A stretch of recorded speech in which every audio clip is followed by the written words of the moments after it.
Assalamualaikum, selamat datang ke channel Cik Tan Milagro. Okey, untuk video kali ni Cik Tan nak bawa kawan-kawan tuai lobak putih. Jom kita kenal biji benih lobak putih. So ni adalah biji benih lobak putih yang sangat-sangat berkualiti dan sangat-sangat bagus.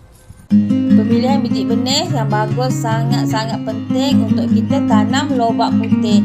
Sebab kalau kita pilih biji benih yang tak berkualiti, lobak putih akan hidup dan akan keluar daun. Tapi untuk menghasilkan lobak, dia mengambil masa yang lama dan kadang-kadang kita tak akan dapat lobak putih yang cantik. Mungkin kita akan dapat dia kecil sebab dia tak berkualiti. Okey kan kawan, ini adalah sebahagian daripada pokok-pokok lobak putih Cik Tan. So hari ni Cik Tan nak cabut semua lobak putih Cik Tan, memandangkan sekarang musim hujan. Jadi kalau kita tanam lobak putih, kena pula musim hujan, lobak putih ni biasanya dia cepat rosak. Jadi untuk Cik Tan akan cabut semua lobak putih Cik Tan hari ni. Sedikit tip untuk penanaman lobak putih kawan-kawan. Kalau kawan-kawan nak dapatkan lobak putih dengan lebih cepat, kawan-kawan perlu semai dia terus dalam pasu ataupun polybag. Andai kata kawan-kawan semai dia dalam tray semaian, kemudian baru kawan-kawan pindah, biasanya dia akan mengeluarkan lobak putih agak lama berbanding yang kita terus semai dalam polybag. Okey, lobak putih ni kan kawan, kalau kita nak tanam dia tak semestinya kita ada tanah yang luas. Contohnya macam dekat kampung, tak perlu. Sebabnya kita boleh tanam lobak putih ni dalam pasu ataupun dalam polybag.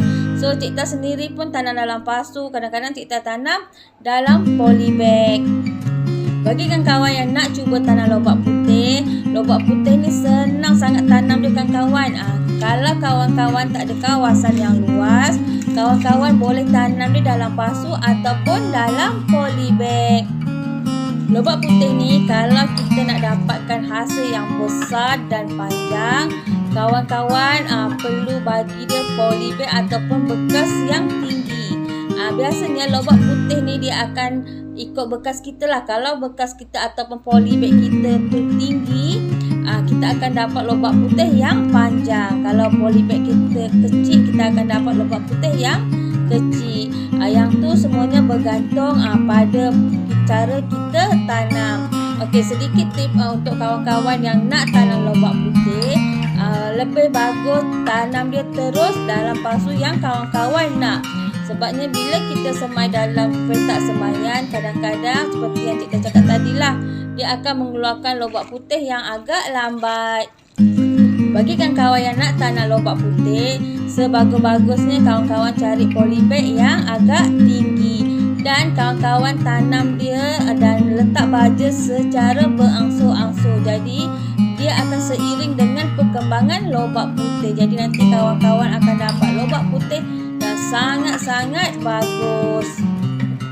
Okey kawan, ni secara peribadi bagi Cik Tan, kalau kawan-kawan nak tanam lobak putih, kawan-kawan guna baja organik. Sebab baja organik ni dia membantu tanah kita menjadi gembur dan lembut. Bila tanah gembur, pembentukan lobak putih senang terbentuk. Jadi kat situ kita boleh dapat lobak putih yang sangat-sangat cantik. Dan juga bila kawan-kawan guna baja organik, yang bagusnya lobak putih ni memang banyak khasiat.